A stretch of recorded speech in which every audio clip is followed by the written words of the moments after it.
The sound that snapped me around wasn't the fence rattling or the wind catching the barn door. It was my dog screaming.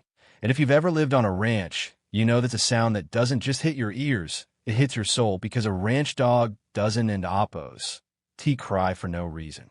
I dropped the heavy feed bag I was carrying right into the mud, not even caring that it burst, and I started running, my heart hammering against my ribs like a trapped bird, because Silva had never made a sound like that in the 6 years she's been my shadow. She's a 60-pound mix of loyal muscle and sharp instincts. The kind of dog who knows when a storm is coming before the clouds even turn gray, and hearing her shriek like she was being torn apart made my blood go cold before my brain could even process what was happening.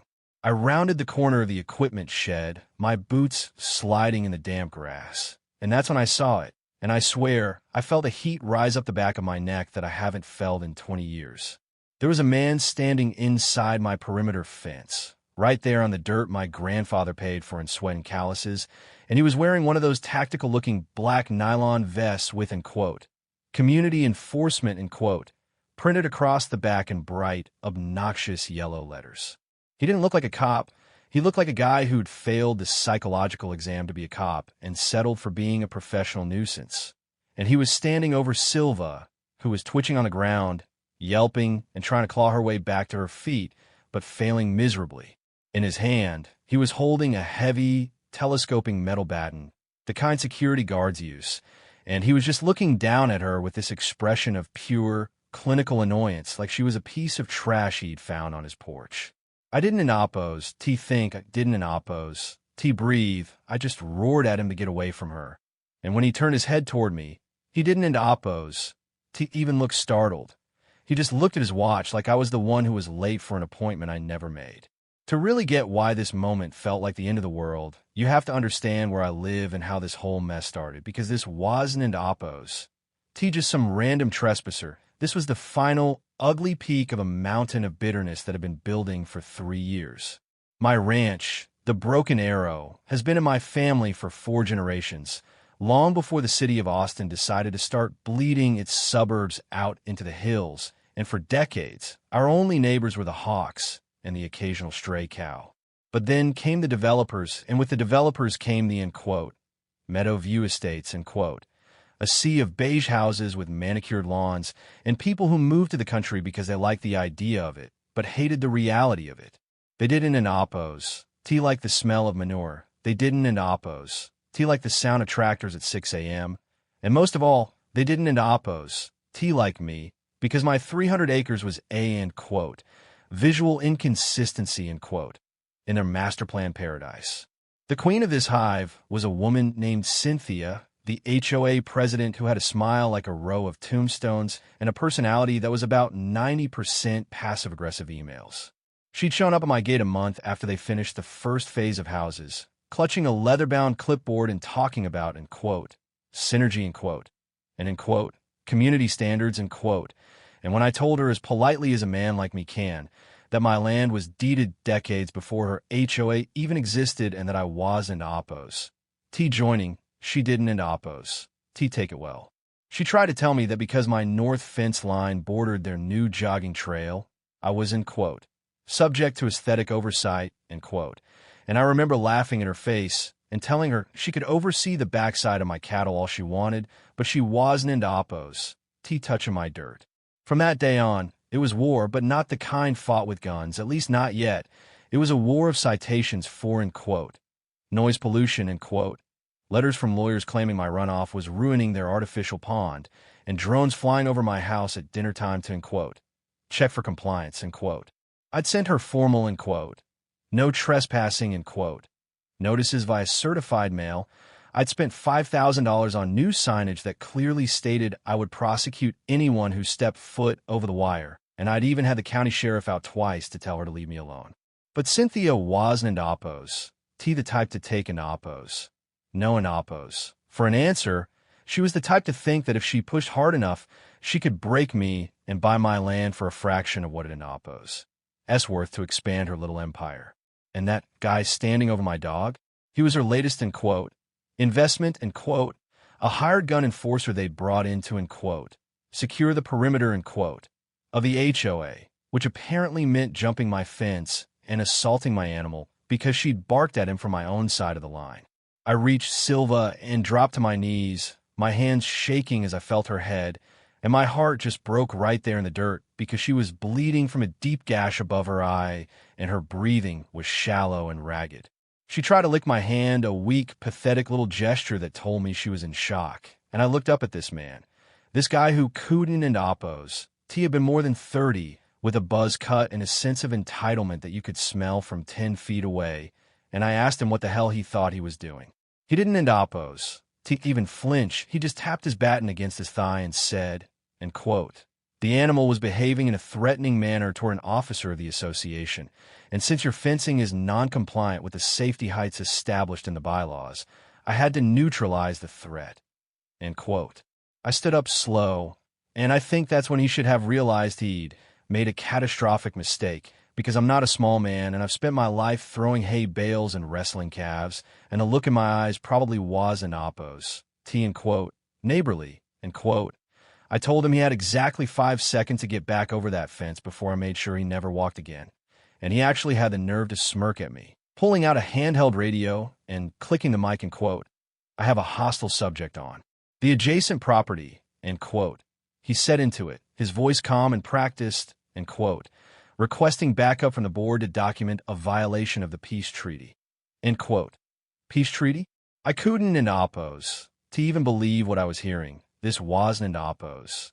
A war zone. It was my home, and he was talking like he was a commando in a sandbox instead of a glorified mall guard in a rich neighborhood. He took a step toward me, not away, and he held that baton up like he was going to use it on me next. And he told me I was under, end quote, civil detention, end quote, for obstructing an investigation into an aggressive animal. That was it. That was the snap, because I knew right then that if I didn't oppos, stop this now, Cynthia and her goons would be in my house by next week, and Silva would be dead, and everything my family built would be turned into a playground for people who don an oppos. Know the value of a day in oppos. Work. I reached under my work shirt, back toward the small of my back where I always carry my Springfield 1911, not because I want to use it, but because out here you deal with coyotes and hogs that don an oppos. Care about your feelings, and I drew it in one smooth practice motion.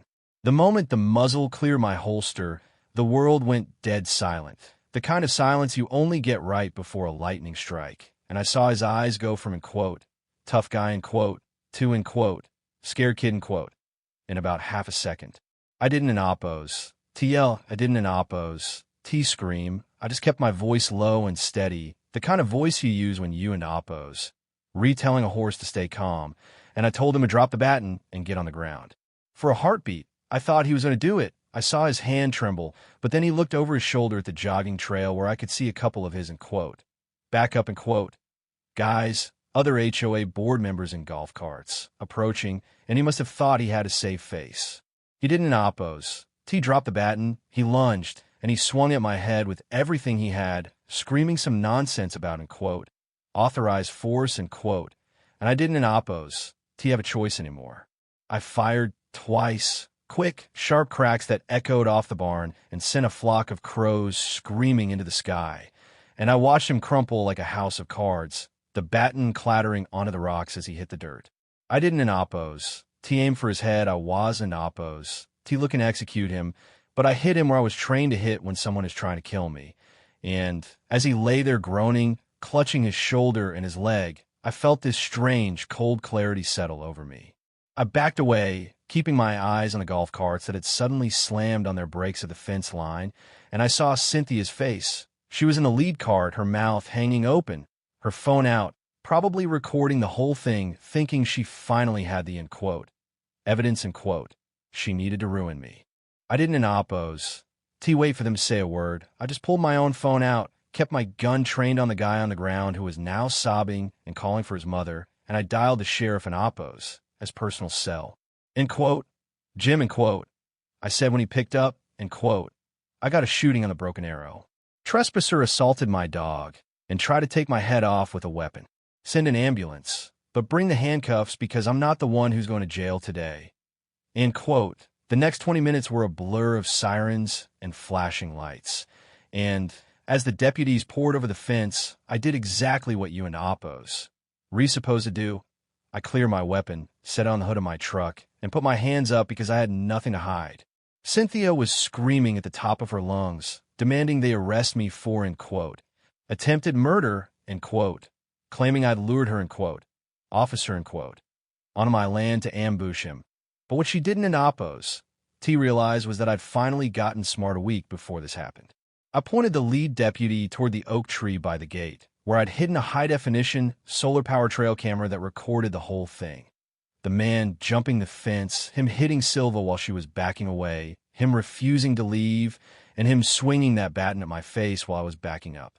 The deputy watched the footage on his tablet right there on the scene, and I watched Cynthia's face go from bright red to a sickly, pale gray as she realized her, in quote, compliance check, in quote, was about to become a felony conspiracy charge. It turned out that, in quote, officer, in quote, wasn't Oppos. T just some guy. He was Cynthia's nephew, a guy with a history of violent outbursts who she'd hired under a shell company to bypass the HOA's insurance regulations.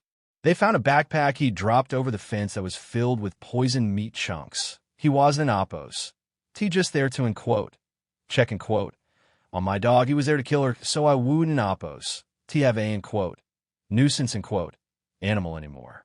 When the sheriff's department started digging, they found 3 years in Oppos worth of emails where Cynthia had been planning to, in quote, harass the rancher into submission, in quote, including instructions on how to fake property line disputes and bribe local surveyors. The fallout was like a row of dominoes. The nephew survived, but he's walking with a permanent limp and serving 10 years for aggravated trespassing and animal cruelty. And Cynthia? She's currently sitting in a state facility after being convicted of solicitation to commit a felony and fraud because it turns out she'd been embezzling HOA fees to pay for her, in quote, enforcement, in quote, team. The HOA itself was sued into oblivion by the other homeowners who realized their property values were tanking because of her insanity, and the board ended up being dissolved by a court order, with the new board sending me a formal letter of apology and a check for Silva's vet bills, which were nearly $10,000 after the surgery to fix her crushed skull. Silva's okay now, though she's had a bit of hitch in her step, and she doesn't in Oppos. T trust anyone wearing a black vest. But we're back to our routine, watching the sun come up over the hills in a silence that finally feels earned. But I still think about that moment. The weight of the gun in my hand, the look in that guy's eyes, and the way the world can change in the space between two heartbeats. I did what I had to do to protect my own, and in this part of the country, your land and your dog are about as, in quote, own, in quote, as it gets, but it leaves a mark on you, knowing you had to pull the trigger on another human being just because they thought their, in quote, rules, in quote, were bigger than the law of the land. So, I've got to ask you, if you were standing in my boots, looking at your dog bleeding in the dirt and a man coming at you with a weapon on your own property, would you have waited a second longer? Or do you think there's a point where, in quote, community standards, in quote, become nothing more than a cover for a different kind of crime? I'm curious to hear what you think, because out here, the line between right and wrong is usually as clear as a fence wire. But some people seem to think they can just jump right over it. Drop a comment below. Let me know if you think I crossed the line or if I was just holding it. And Don and Oppos. Forget to hit that like button if you believe a man's home and his dog should be sacred. See you in the next one.